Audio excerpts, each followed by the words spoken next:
جس چیز پر وہ نبی چھوڑ کے گیا ہے کیا اس پر بھروسہ نہیں ہے؟ اور آپ نے کیا فرمایا؟ انی تارکن فیکم الثقلین، آج میں محمد یہ اعلان کر رہا ہوں میں بھی خدا کا بندہ ہوں، حالانکہ سید البشر ہوں، سید الانبیاء ہوں، لیکن موت کا طریقہ کار، اس دنیا سے جانے کا جو اللہ کا قاعدہ کلیہ ہے وہ مجھ پر بھی لاگو ہوگا جس طرح دیگر لوگوں پر لاگو ہوگا۔ تو آپ سن لیجئے، کیونکہ خدا نے مجھے بھیجا لِتُخْرِجَ النَّاسَ مِنَ الظُّلُمَاتِ إِلَى النُّورِ، تاکہ میں لوگوں کو ظلمات سے نکال کر نور، روشنی کی طرف لے کے جاؤں، اور وہ روشنی صرف راستہ دیکھنے کے لیے، پخ ڈنڈی پر چلنے کے لیے نہیں، بلکہ ایسی روشنی عطا کر دوں کہ قیامت تک کوئی بھی تاریکی جو ہے وہ میری امت پر آ نہ سکے۔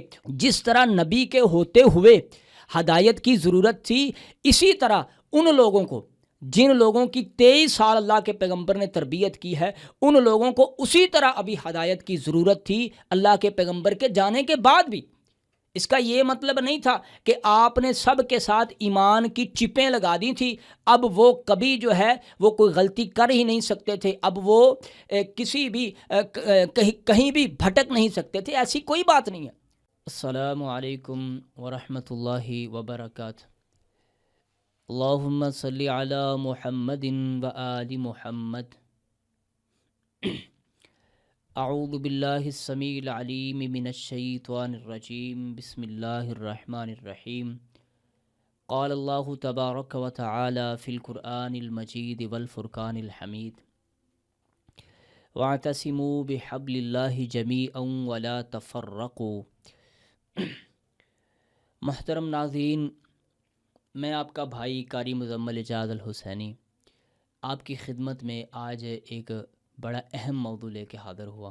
امت میں جو فرقہ واریت ہے اور فرقہ وارانہ تشدد ہے اور فرقہ وارانہ تعصب جو ہے، ہر ذی شعور، عقل و خرد کا حامل، ہر ایماندار جس کو امت کا درد ہے، جس کے سینے میں امت کی درد موجود ہے، وہ یہ چاہتا ہے کہ کہیں یہ فرقہ واریت خدا کرے جڑ سے نکل جائے، ختم ہو جائے، اور امت جو ہے وہ متحد ہو جائے۔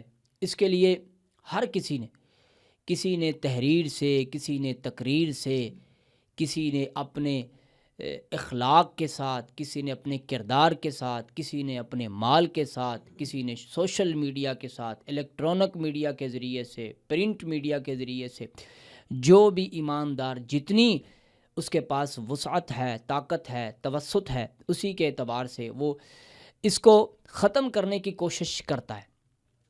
لیکن ایک بات جو شاید گراں گزرے، فرقہ واریت کو ختم کرنے والے لوگ تعداد میں کم ہیں، اور فرقہ واریت کو ہوا دینے والے لوگ تعداد میں کثیر ہیں، یعنی بہت زیادہ ہیں۔ اور عربی کا ایک مقولہ بھی ہے، القلیل کالمعدوم، کہ جو تھوڑے ہوتے ہیں وہ عدم ہی ان کا وجود ہوتا ہے۔ تو آج انشاءاللہ الرحمن ایک چھوٹی سی ویڈیو میں آپ کو اس کا ایک حل بتانے جا رہا ہوں۔ پہلی بات تو یہ ہے کہ میں اس قابل نہیں ہوں کہ میں کوئی بہت بڑی بات کروں، جتنا میرے پاس فہم ہے، علم ہے، اسی کے اعتبار سے میں بات کرتا ہوں۔ کبھی بھی کسی بات کو بڑھا چڑھا کے اپنی طرف سے نہیں شامل کیا کہ جس بات کو میں بعد میں اس کا ثبوت پیش نہ کر سکوں، ایسی بات کبھی کرنے کی کوشش نہیں کی۔ ایک چھوٹا سا مشورہ ہے، حالانکہ اس ایک موضوع پر پتہ نہیں کتنی باتیں ہو سکتی ہیں۔ سب سے پہلے قرآن مقدس نے کہا کہ وَاعْتَصِمُوا بِحَبْلِ اللَّهِ جَمِيعًا وَلَا تَفَرَّقُوا، کہ سارے کے سارے وَاعْتَصِمُوا، چمٹ جاؤ، مضبوطی سے پکڑ لو اللہ کی حبل کو، یعنی اللہ کی رسی کو، سارے مل کے، وَلَا تَفَرَّقُوا، ٹکڑے نہ بنو۔ ان الذین فرقوا دینہم وکانوا شیعا لست منہم فی شیء، وہ لوگ جنہوں نے اپنے دین کو ٹکڑے ٹکڑے کر لیا اور وہ گروہ بندی میں تقسیم ہو گئے، تو ایسے لوگوں کے ساتھ اے میرے محبوب آپ کا کوئی تعلق نہیں ہے۔ پہلی بات تو یہ ہے کہ یہ جتنے اس وقت فرقہ وارانہ تعصب ہے، تشدد ہے، بے رہروی ہے، سب یہ کہتے ہیں کہ ہم محمد الرسول اللہ صلی اللہ علیہ وآلہ وسلم سے محبت بھی کرتے ہیں اور ہمیں عشق ہے نبی کے ساتھ. اور اگر قرآن کی روح سے دیکھا جائے تو ان الذین فرقوا دینہم وکانوا شیعا لست منہم فی شیء، جنہوں نے اپنے دین کے ٹکڑے ٹکڑے کر دیے ہیں، اللہ کے پیغمبر اللہ فرما رہے ہیں میرے نبی آپ کا ان کے ساتھ کوئی تعلق نہیں ہے. حبل اللہ سے کے ساتھ جڑ جائیے تو فرقہ واریت ختم ہو جائے گی.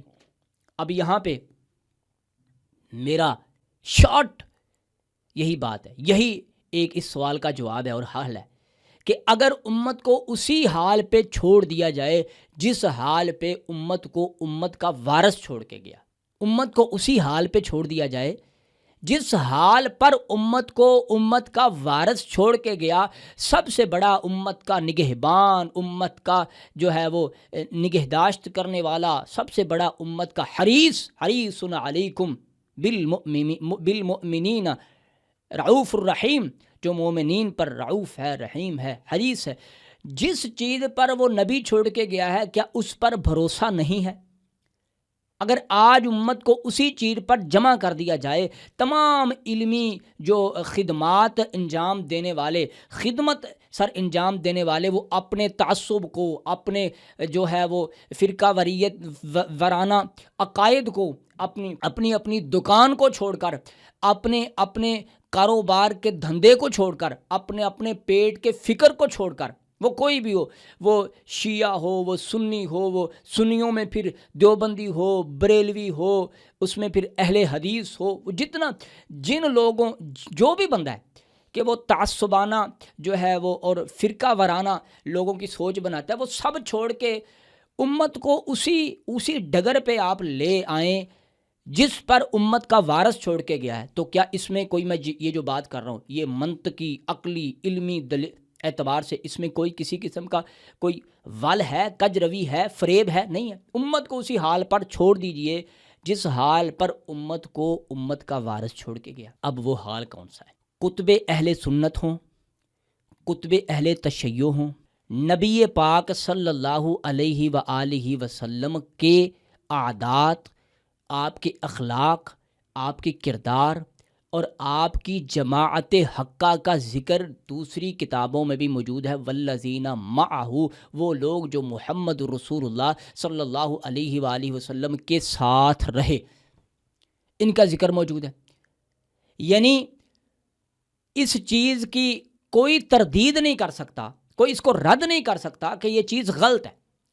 اور نبی پاک صلی اللہ علیہ وآلہ وسلم نے جب اپنی زندگی میں آخری خطبہ ارشاد فرمایا تو آپ نے فرمایا، اے میری امت کے لوگوں، اے میرے صحابہ کرام، ان میں بڑے بھی، ان میں چھوٹے بھی، ان میں عظیم بھی، ان میں عظیم تر بھی، ان میں ادنا بھی، وہ سارے علم کے اعتبار سے، نسب کے اعتبار سے، حسب کے اعتبار سے تمام قسم کے لوگ اس میں موجود ہیں. تو اللہ کے پاک پیغمبر امام الانبیاء جناب محمد مصطفیٰ صلی اللہ علیہ وآلہ وسلم اپنی امت کو ایک لاسٹ نسخہ، ایک کیمیا عطا کر رہے ہیں کہ جس کے ساتھ امت میں فرقہ وریت نہیں آئے گی، امت میں اختلافات نہیں آئیں گے، امت میں بے رہ روی نہیں آئے گی، امت میں لڑائی جھگڑے نہیں ہوں گے. قیامت تک کے آنے والے تمام خطرات کو اللہ کے پیغمبر 2 لفظوں میں بیان کر چکے ہیں، اور اپنے قیامت تک آنے والی امت کے سر سے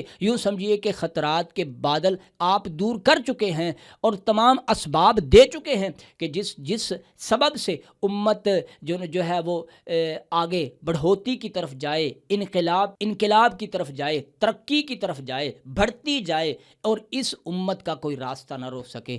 اور آپ نے کیا فرمایا؟ انی تارکن فیکم الثقلین، آج میں محمد یہ اعلان کر رہا ہوں، میں بھی خدا کا بندہ ہوں، حالانکہ سید البشر ہوں، سید الانبیاء ہوں، لیکن موت کا طریقہ کار، اس دنیا سے جانے کا جو اللہ کا قاعدہ کلیہ ہے وہ مجھ پر بھی لاگو ہوگا جس طرح دیگر لوگوں پر لاگو ہوگا. تو آپ سن لیجئے، کیونکہ خدا نے مجھے بھیجا لِتُخْرِجَ النَّاسَ مِنَ الظُّلُمَاتِ إِلَى النُّورِ، تاکہ میں لوگوں کو ظلمات سے نکال کر نور، روشنی کی طرف لے کے جاؤں، اور وہ روشنی صرف راستہ دیکھنے کے لیے، پکھ ڈنڈی پر چلنے کے لیے نہیں، بلکہ ایسی روشنی عطا کر دوں کہ قیامت تک کوئی بھی تاریکی جو ہے وہ میری امت پر آ نہ سکے اور اختلافات۔ اور سن لیں، جس طرح نبی کے ہوتے ہوئے ہدایت کی ضرورت تھی، اسی طرح ان لوگوں کو، جن لوگوں کی 23 سال اللہ کے پیغمبر نے تربیت کی ہے، ان لوگوں کو اسی طرح ابھی ہدایت کی ضرورت تھی اللہ کے پیغمبر کے جانے کے بعد بھی۔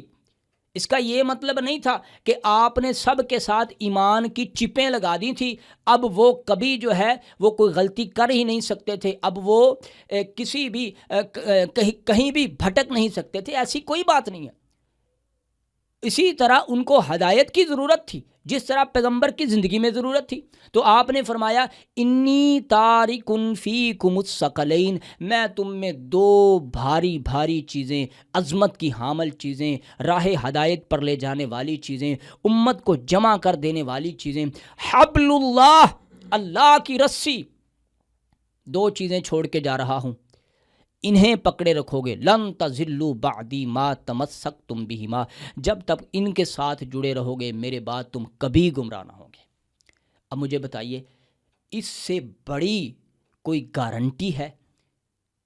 اس سے بڑا کوئی اس سے بڑی تاکید کی بات ہے؟ لن تضلوا، آج ضلالتیں، اور اس وقت کے خطبے کو سامنے رکھیں کہ ہم نے کس جگہ سے اپنے آپ کو ہٹایا ہے، کہاں سے بھٹکے ہیں، کہاں سے کجروی اختیار کی۔ لن تضلوا ما تمسکتم بہما، جب تک ان کے ساتھ جڑے رہو گے کبھی گمراہ نہیں ہوگے۔ اس سے بڑا تاکید والا جملہ اور کیا ہو سکتا ہے؟ لن تضلوا، کبھی گمراہ نہ ہوں گے۔ کیا ہے؟ آج ہم نے اپنی ذاتی محبتیں بنائی ہوئی ہیں، یعنی پہلے ہم نقشہ بناتے ہیں اپنی مرضی سے، دین سے ہٹ کر پہلے نقشہ بناتے ہیں اپنے ذہنوں میں، پہلے نقشہ بنانے کے بعد پھر اس میں رنگ بھرتے ہیں، جب اس میں رنگ بھرتے ہیں تو پھر اس رنگ بھرنے کے لیے دین کا بے شک بیڑا غرق ہو جائے، ہم اس نقشے کے مطابق اس عمارت کا رنگ بھر کے تصویر بنا دیتے ہیں۔ یعنی دین کو پڑھتے ہیں پہلے وہابی اہل حدیث بن کے، دین کو پڑھتے ہیں بریلوی بن کے، دین کو پڑھتے ہیں شیعہ بن کے، دین کو پڑھتے ہیں دیوبندی بن کے۔ کیا مطلب ہے اس کا؟ کیا مطلب ہے اس کا؟ کوئی مطلب نہیں۔ پھر ہر چیز زیرو ہو جاتی ہے، زیرو۔ جب ہم نے پہلے اپنے اندر ایک نقشہ بنایا ہوا ہے عقائد کے اعتبار سے، اصول کے اعتبار سے، کہ یہ ہمارے عقائد ہیں، یہ ہمارے مذہب کے، ہمارے مسلک کے اصول ہیں، اور ہم انہی اصول کے مطابق دین الہی کو ڈھالنے کی کوشش کرتے ہیں، دین الہی کو ڈھالنے۔ دیکھیں جی، شیعہ نے کہا کہ ہم نے اہل بیت سے ہٹ کے ادھر ادھر نہیں جانا، انہیں ہر چیز جو ہے وہ ان کے اپنے ڈھانچے کے، اپنے نقشے کے مطابق نظر آتی ہے۔ اور سنی نے کہا کہ ہمیں اہل بیت سے کوئی تعلق نہیں ہے، ہم لفظی اعتبار سے اہل بیت کا نام ضرور لیں گے اپنی تقاریر میں، لیکن ہمارا دفاع جو ہوگا، وہ ہماری کوششیں جو ہوگی، ہماری لائبریریاں جو ہوگی، ہماری محنتیں جو ہوگی، ہمارے کیمرے جو ہوں گے، اور ہماری ٹوٹل جو ہے طاقت، قوت جو ہے، وہ صرف صحابہ کے ذکر پر، صحابہ کرام رضوان اللہ علیہم اجمعین کے دفاع پر، ان کی ذات مقدسات کے حوالہ سے ہم بات کریں گے ہمیں اہل بیت۔ یعنی جس نے جو نقشہ بنایا ہوا ہے، اپنی ذاتی تصویر جو جس نے بنائی، وہ اسی کے مطابق رنگ بھرنے کی کوشش کرتا ہے۔ اب ہم نے نبی کو دیکھنا ہے کہ نبی ہمیں کہاں چھوڑ کے گیا۔ یہی ہے خدا کی قسم، امت کے فرقہ واریت، امت کے فرقہ وارانہ اس جھنجل سے نکلنے کا ایک واحد سبب ہے کہ وہی اسی چیز پر آ جائیے جس چیز پر امت کو خدا کے پیغمبر پاک، پیغمبر نبی آخر الزمان محمد مصطفیٰ صلی اللہ علیہ وآلہ وسلم نے چھوڑا تھا، اسی پر آ جائیے۔ اب مجھے بتائیں کہ علاج آپ نے دیے ہیں، ہم نے اس علاج کو کیوں چھوڑا ہے؟ کیا وہ علاج ناقص ہے؟ نعوذ باللہ من ذالک۔ کیا وہ علاج ناقص ہے؟ کیا کتاب الہی ناقص ہے؟ کیا وہ اہل بیت مقدسات، آپ کی مقدس، آپ کے گھر والے، آپ کے اہل بیت کہ جن کی تربیت، جن کی تعلیم خود اللہ کے پاک پیغمبر محمد مصطفیٰ صلی اللہ علیہ وآلہ وسلم نے کی ہے، کیا ان کی تربیت میں آپ کے تربیت کرنے میں کوئی فرق ہے؟ کوئی نقص ہے؟ کہ نبی کہہ گیا انی تارکن فیکم الثقلین، میں تم میں دو چیزیں چھوڑ. اچھا مجھے یہ بتاؤ، یہ حدیث شیعہ کی ہے، سنی کی ہے، کس کی ہے؟ حدیث بھی کوئی شیعہ سنی ہوتی ہے؟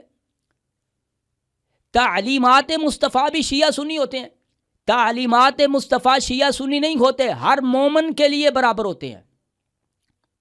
انی تارکن فیکم الثقلین، میں تم میں ثقلین چھوڑ کے جا رہا ہوں، قرآن چھوڑ کے جا رہا ہوں. وَإِطْرَتِي اہل بیتی، میں اپنی اطرت چھوڑ کے جا رہا ہوں، اپنے اہل بیت چھوڑ کے جا رہا ہوں. خدا کی قسم اٹھا کے کہہ رہا ہوں، اپنے ناقص علم کے مطابق میں اپنی بات کو ختم کرنے جا رہا ہوں. خدا کی قسم اٹھا کے کہہ رہا ہوں، اہل بیت کے مقابلہ میں صحابہ کرام رضوان اللہ علیہم اجمعین کی سیرت پڑھو، تاریخ پڑھو، ان کے سوانح حیات کو پڑھو، ان کے درخشاں زندگی کے درخشاں پہلو پڑھو. وہ صحابہ جو جنگیں لڑنے والے، وہ صحابہ جو عدل قائم کرنے والے، وہ صحابہ جو جناب امت کو جو ہے ان امت کی یہ سرزمین اسلام کو وسیع کرنے والے، اور وہ صحابہ جو علم کے موتی بکھیرنے والے، ان صحابہ کرام سے غلطیاں سرزد ہوئی ہیں. یہ اہل سنت کا متفقہ عقیدہ ہے کہ وہ معصوم ہستیاں نہیں ہیں، ان سے یہ غلطیاں سرزد ہوئی ہیں. کہیں کوئی غلطی ہو گئی، کہیں جان بوجھ کے نہیں، کہیں انسانی تقاضے کے اعتبار سے. اہل بیت علیہم السلام، اور خصوصاً وہ لوگ کہ جن کے بارے میں اللہ کے پاک پیغمبر علیہ وآلہ وسلم نے فرمایا میری اطرت میں چھوڑ کے جا رہا ہوں، جب تک ان کے ساتھ جڑے رہو گے، قرآن کے ساتھ جڑے رہو، کبھی گمراہ رہو گے. خدا کی قسم ان ایک شخصیت سے کبھی ایک غلطی بھی سرزد نہیں ہوئی. کیا نبی کا انتخاب غلط ہے؟ نبی کے انتخاب میں نقص تھا؟ اطرتی اہل بیتی، میرے اطرت، میرے اہل بیت، سیدہ زہرا سے لے کر آنے والے آخری امام تک. کہتے ہیں جی یہ امامت والا جو مسئلہ ہے یہ رافضیت والا ہے. وہ امامت کو قرآن سے بھی نکال دیجئے، احادیث مصطفیٰ سے بھی نکال. اور مجھے کیا، میرا کیا تعلق، میں کیا، مجھے کیا ضرورت ہے کسی میں شیعہ کی کتاب پڑھوں، میں کسی رافضیت سے کوئی رافضی سے کوئی علم حاصل کروں، کسی سے سمجھوں، کسی سے سبق لوں. مجھے بتاؤ مجھے کیا ضرورت ہے جب ہر چیز میری کتابوں میں موجود ہے. اور یہ تو میں پہلے ہی کر رہا ہوں کہ میری اور تیری یہ چھوڑیے، امت کو ایک پلیٹ فارم پر آنے کی ضرورت ہے، اور اس پلیٹ فارم کا نام ہے قرآن اور اہل بیت. کتاب اللہ و اطرتی اہل بیتی، کتاب اللہ اللہ کی کتاب ہے اور میرے اہل بیت ہیں. میں اس وقت باوجود چھوٹا ہونے کے تمام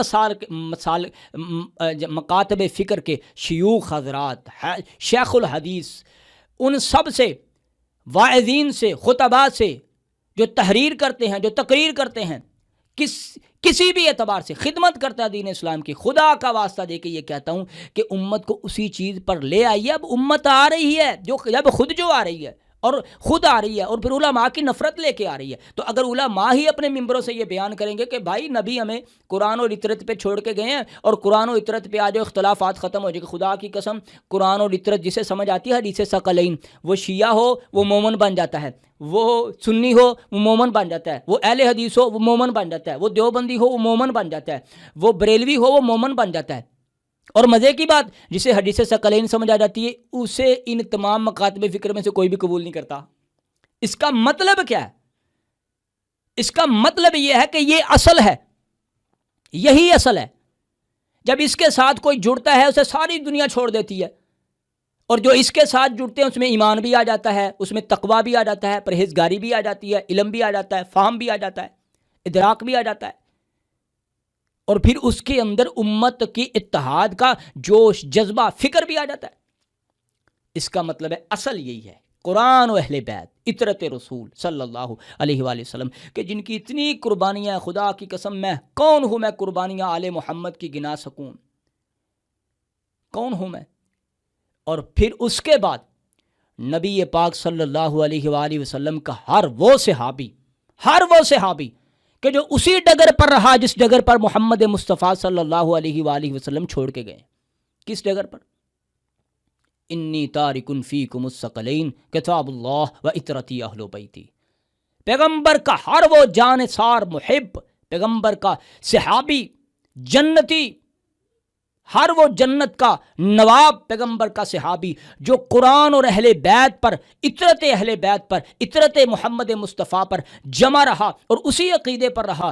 غدیر خم والے اس خطبے کو اپنے ذہن سے، فہم سے، دراک سے، شعور سے نہیں نکالا. اسی پر رہا، ہر وہ بندہ قابل تقلید ہے، اور پیغمبر آخر الزماں علیہ وآلہ وسلم کی کتاب الہی اور اطرت رسول اگر آج محنت کر کے، کوشش کر کے، جانیں دے کے، مال خرچ کر کے، کیمرے کے ساتھ، کتابوں کے ساتھ، تحریر کے ساتھ، تقریر کے ساتھ، سوشل میڈیا کے ساتھ، کسی بھی پلیٹ فارم سے اگر امت کو اس پر جمع کر دیا جائے کہ بھائی خدا کے محبوب نے امت کو قرآن اور اہل بیت پر چھوڑیں، یہ فرقہ واریت، شیعہ، سنی، بریلوی، اہل حدیث سب چھوڑ دیں، صرف اسی چیز پر لے آئیں امت کو کہ جس پر اللہ کے پیغمبر چھوڑ کے گئے ہیں۔ آج اللہ کے فضل و کرم سے کوئی یورپ میں رہنے والا ہے، کوئی عرب میں رہنے والا ہے، کوئی پورب میں، کوئی پچھم میں، کوئی مشرق، شمال، جنوب، کہیں بھی رہنے والا ہے، دنیا کے کسی کونے پر رہنے والا ہے، وہ جسمانی اعتبار سے علیحدہ ہوگا، وہ خطے کے اعتبار سے علیحدہ ہوگا، وہ ملک کے اعتبار سے علیحدہ ہوگا، لیکن وہ امت روحانی اور طاقت اور ایمانی اعتبار سے ایک اتحاد پر ہوگی۔ لیکن ہوگی کب؟ جب فرقہ وارانہ تعصب کو نکال کر امت کو اسی چیز پر لے کے آیا جائے جس چیز پر امت کو محبوب مصطفیٰ صلی اللہ علیہ وآلہ وسلم نے چھوڑا۔ خدا کے آگے یہ گزارش ہے اور یہ التجا ہے، اللہ ہمیں جلد از جلد حدیث ثقلین پر جمع ہونے کی اللہ توفیق نصیب فرمائے۔ سبحان ربک رب العزت عما یصفون وسلام علی المرسلین والحمد للہ رب العالمین۔